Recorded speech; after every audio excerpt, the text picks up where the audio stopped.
ایمنگان صاحبان کو اٹھایا جا رہا ہے اور اس کی فیملی ممبران کو ہراس کیا جا رہا ہے. ہمیں حکومت کے رویے پہ، حکومت کے لیجٹمیسی پہ بڑے سوالیہ نشان ہیں.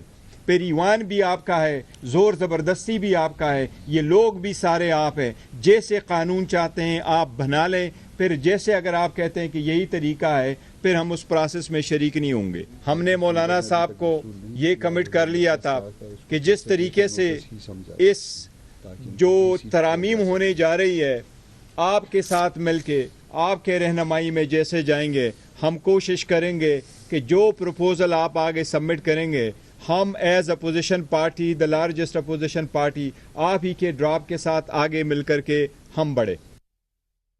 آئینی عدالت نہ آئینی بینچ، حکومت کی سپریم کورٹ میں آئینی ڈویژن بنانے کی تجویز. سپریم کورٹ کے آئینی ڈویژن میں ججوں کی تعداد کا تعین جوڈیشل کمیشن کرے گا. مجوزہ ترمیم کے مطابق سپریم کورٹ کے آئینی ڈویژن میں ہر صوبے سے ججوں کی تعداد برابر رکھنے کی کوشش کی جائے گی. آئینی ڈویژن کو آرٹیکل 184 کے تحت سپریم کورٹ کے اصل اختیارات حاصل ہوں گے. ہائی کورٹ میں آئینی کیسوں کے فیصلوں کے خلاف اپیل سپریم کورٹ کا آئینی ڈویژن سنے گا. آئینی معاملات کے کیس آئینی ڈویژن کا فل بینچ سنے گا. آئینی ڈویژن کو سپریم کورٹ کے مشاورتی اختیارات بھی حاصل. کیس آئینی ڈویژن کا 3 رکنی بینچ سنے گا. آئینی ترمیم کی منظوری کے بعد سپریم کورٹ میں دائر تمام آئینی کیس اور اپیلیں آئینی ڈویژن کو منتقل ہو جائیں گی.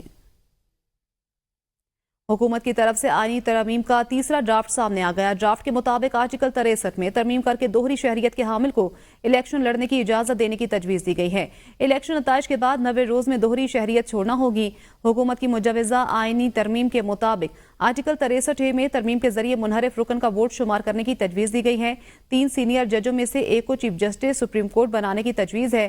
چیف جسٹس سپریم کورٹ کی تعیناتی پارلیمنٹ کی خصوصی کمیٹی کی سفارشات پر ہوگا.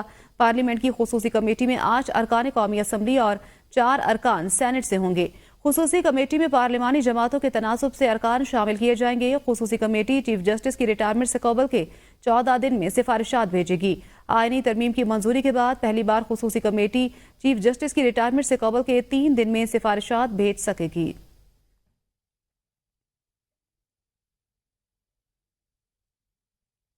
جوڈیشل کمیشن میں چیف جسٹس کے ساتھ سپریم کورٹ کے 4 سینئر ترین جج شامل کرنے اور جوڈیشل کمیشن میں قومی اسمبلی اور سینٹ کے 2 ارکان شامل کرنے کی تجاویز بھی حکومتی آئینی ترمیم میں شامل ہیں. حکومتی آئینی ترمیم میں تجویز دی گئی ہے کہ قومی اسمبلی اور سینٹ کے ایک رکن کا تعلق حکومت اور اپوزیشن سے ہوگا. ہائی کورٹ ججوں کی خالی اسامیوں کے لیے جوڈیشل کمیشن کم سے کم 1/3 نام ماتحت عدلیہ سے تجویز کرے گا. جوڈیشل کمیشن کو ہائی کورٹ کے ججوں کی کارکردگی جانچنے کا اختیار دینے کی تجویز دی گئی ہے. حکومت کی جانب سے جوڈیشل کمیشن سالانہ بنیادوں پر ہائی کورٹ ججوں کی کارکردگی کا جائزہ لے گا. خراب کارکردگی پر جوڈیشل کمیشن جج کو بہتری کے لیے مہلت دے گا. اگر ہائی کورٹ جج مہلت کے باوجود کارکردگی بہتر نہیں کرتا تو judicial commission report supreme judicial council کو بھیج دے گا. سپریم کورٹ کے آئینی ڈویژن میں ججوں کی تعداد کا تعین جوڈیشل کمیشن کرے گا. جے یو آئی کے آئینی ترمیم کے مسودے کے اہم نکات سامنے آ گئے. ذرائع کے مطابق پیپلز پارٹی اور نون لیگ نے جے یو آئی مسودے کے تمام نکات سے اتفاق نہیں کیا. پیپلز پارٹی جے یو آئی نے مشترکہ ڈرافٹ تیار کیا جس پر اتفاق رائے کی کوششیں جاری کی جا رہی ہیں. جے یو آئی تجاویز کے مطابق آرٹیکل 175 میں ترمیم آرٹیکل 175(1) کے بعد درج ذیل پروویژن کو شامل کرنے اور سپریم کورٹ ہائی کورٹ میں آئینی بینچ بننے چاہیے. سپریم کورٹ آئینی بینچ میں چیف جسٹس سمیت 5 سینئر ترین جج شامل ہوں. ہائی کورٹ آئینی بینچ چیف جسٹس سمیت 3 سب سے سینئر ججز پر مشتمل ہوگا. جے یو آئی نے تجویز دی ہے کہ اسلامی جمہوریہ پاکستان کے آئین کے آرٹیکل 175(a) میں ترمیم کی جائے. جے یو آئی کی اسلامی جمہوریہ پاکستان کے آئین میں 19ویں ترمیم کو منسوخ کرنے کی تجویز بھی دی گئی ہے جس میں ججز کی تقرری کی حد تک آئین میں 18ویں ترمیم کو بحال کرنے کی تجویز ہے. ذرائع کے مطابق آرٹیکل 184 میں ترمیم آرٹیکل 184(3) کے آخر میں درج ذیل شق کے اضافے کی تجویز دی گئی ہے جس کے بعد آئینی تنازعات یا تشریح کا فیصلہ سپریم کورٹ آئینی بینچ کے ذریعے ہی ہوگا. حکومت کی جانب سے مجوزہ آئینی ترمیم کا تیسرا ڈرافٹ سامنے آ گیا. مسودے میں مسلح افواج کے متعلق قوانین کے حوالے سے آئین میں 8ویں شیڈول کے اضافے کی تجویز دی گئی ہے. آرمی، نیول اور ایئر چیف کی تقرری، دوبارہ تقرری اور ایکسٹینشن کے قوانین کو 8ویں شیڈول میں شامل کرنے کی تجویز ہے. وفاقی حکومت کنٹونمنٹ بورڈز کو ٹیکس، سروسز فیس اور ٹال وصول کرنے کا اختیار دے سکے گی. قومی اسمبلی اجلاس، بلاول بھٹو کی عمر ایوب، بیرسٹر گوہر سے ملاقات، عامر ڈوگر بھی ملاقات کا حصہ بن گئے۔ بلاول بھٹو نے عامر ڈوگر سے بھی مصافحہ کیا۔ سید نوید قمر اور اعجاز جاگرانی بھی بلاول بھٹو کے ہمراہ موجود تھے۔ بلاول بھٹو کی اپوزیشن رہنماؤں سے خوشگوار انداز میں ملاقات ہوئی۔ بلاول بھٹو نے عامر ڈوگر سے بھی ملاقات کی۔ قومی اسمبلی اجلاس، بلاول بھٹو کی عمر ایوب، بیرسٹر گوہر سے ملاقات، عامر ڈوگر بھی ملاقات کا حصہ بن گئے۔ بلاول بھٹو نے عامر ڈوگر سے بھی مصافحہ کیا۔ سید نوید قمر اور اعجاز جاگرانی بھی بلاول بھٹو کے ہمراہ موجود تھے۔ بلاول بھٹو کی اپوزیشن رہنماؤں سے خوشگوار انداز میں گفتگو۔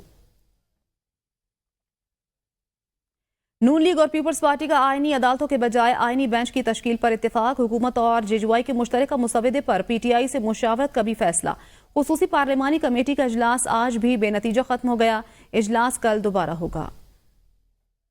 گوہر کہتے ہیں حکومت کے ڈرافٹ میں آئینی عدالت کی بجائے آئینی بینچ کی بات ہوئی۔ حکومت کے 7 بندے آئینی ترمیم پر ووٹ نہیں دیں گے۔ آپ دیکھیں گے منیمم 7 ہے لیکن زیادہ بندے ہوں گے جو حکومت کو ووٹ نہیں۔ صاحبزادہ حامد رضا نے کہا 7 سے زیادہ بندے ہو سکتے ہیں، 1-2 زیادہ بھی ہو سکتے ہیں، رابطے میں نہیں لیکن پتہ ہے۔ خورشید شاہ کہتے ہیں 2 دن تک کسی حتمی نتیجے پر پہنچ جائیں گے۔ لیگی سینیٹر عرفان صدیقی بولے اتفاق رائے کے بہت قریب پہنچ گئے، بس ایک پھونک کی دیر ہے، وہ پھونک کمیٹی مارے گی۔ کنسنسس کے بہت قریب پہنچ چکے ہیں، صرف ایک پھونک مارنے کی دیر ہے، وہ انشاءاللہ ابھی بیٹھے ہوئے ہیں۔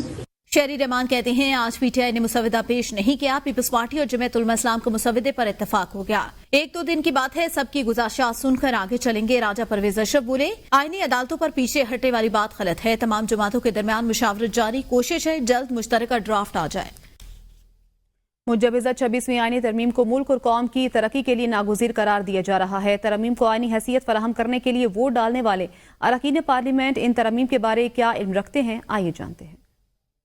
ممکنہ 26ویں آئینی ترمیم کو ملک و قوم کی ترقی کے لیے ناگزیر قرار دیا جا رہا ہے۔ اس آئینی ترمیم کو آئینی حیثیت فراہم کرنے کے لیے ووٹ ڈالنے والے اراکین پارلیمنٹ اس ترمیم کے بارے میں کیا علم رکھتے ہیں، آئیے جانتے ہیں۔ یہ مسودہ انتہائی حتمی مسودے سے پہلے کا ہے، یعنی یہ بھی حتمی نہیں، اس میں نوک پلک اس کی درست ہو رہی ہے، کچھ 2-3 چیزیں رہ گئی وہ ہو رہی ہے۔ سارا تو نہیں پڑا لیکن کچھ نہ کچھ پڑا ہے، روز تو چینجنگ ہو رہی ہیں، روز تو چینجنگ ہو رہی، جو پہلا پڑا تھا اگر کوئی 1-2 دن میں چینجنگ ہوئی ہے وہ بھی آج دیکھ لیتے ہیں۔ یہ تو آپ کو حکومت بتا سکتی ہے جی، ہم سے پارٹی لیڈرشپ نے بالکل شیئر کیا ہے۔ عوام کے منتخب نمائندے ہیں، عوام کو جواب دینا ہے اور جواب اس وقت تک نہیں دے سکیں گے جب ہم خود کلیئر نہ ہوں۔ اب موٹی موٹی چیزیں وہ تو ہمیں پتہ ہے، سب کو پارٹی میں ڈسکس ہو گئی ہیں، ہمیں پتہ ہے کہ وہ کیا ہے، بٹ ڈیٹیلڈ اب جو مولانا صاحب کے ساتھ کل آج مشاورت ہوئی ہے اس کے بعد کیا ہے وہ تھوڑا تو چینج ہوا ہے نا۔ پوری ہمارے جو لیڈرز ہیں سب نے پڑھ لیا ہے، ہم نے بھی پڑھا ہوا ہے، لیکن اسی میں وہی بات کر رہا ہوں کہ ہم کوشش کریں گے زیادہ سے زیادہ اتفاق رائے پیدا کرنے کی۔ اراکین پارلیمنٹ آئینی ترمیمی مسودے کے متن سے لا علم نظر آئے، لیکن ترمیمی بل میں ووٹ ڈالنے اور کامیاب کرانے کے لیے پرجوش دکھائی دے رہے ہیں۔ کیمرہ مین اشفاق حسین کے ساتھ ارشد چاد، ABN نیوز، اسلام آباد۔ پنجاب میں ہر قسم کے احتجاج، جلوس اور ایسی تمام سرگرمیوں پر پابندی عائد۔ حکومت پنجاب نے صوبے بھر میں دفعہ 144 نافذ کر دی۔ حکومت پنجاب نے صوبے میں 2 دن کے لیے دفعہ 144 نافذ کی ہے۔ پابندی کا اطلاق جمعہ 18 اکتوبر سے ہفتہ 19 اکتوبر تک ہوگا۔ دفعہ 144 کے نفاذ کا فیصلہ امن و امان کے قیام، انسانی جانوں اور املاک کے تحفظ کے لیے کیا گیا ہے۔ سیکیورٹی خطرات کے پیش نظر کوئی بھی عوامی جلوس دہشت گردوں کے لیے سافٹ ٹارگٹ ہو سکتا ہے۔ محکمہ داخلہ نے دفعہ 144 کے نفاذ کا نوٹیفیکیشن جاری کر دیا۔ پنجاب حکومت کا کل سرکاری، پرائیویٹ کالجز اور یونیورسٹیز اور اسکولوں میں چھٹی کا اعلان۔ محکمہ ہائر ایجوکیشن پنجاب نے چھٹی کا نوٹیفیکیشن جاری کر دیا ہے۔ حکومت پنجاب نے صوبے بھر میں دفعہ 144 نافذ کر دی۔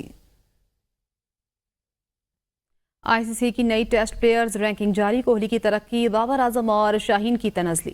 آئی سی سی کی جانب سے جاری کردہ ٹیسٹ بیٹرز کی رینکنگ میں قومی ٹیم کے اسٹار بلے باز بابر اعظم اپنی ناقص کارکردگی کے بعد 15ویں نمبر پر چلے گئے۔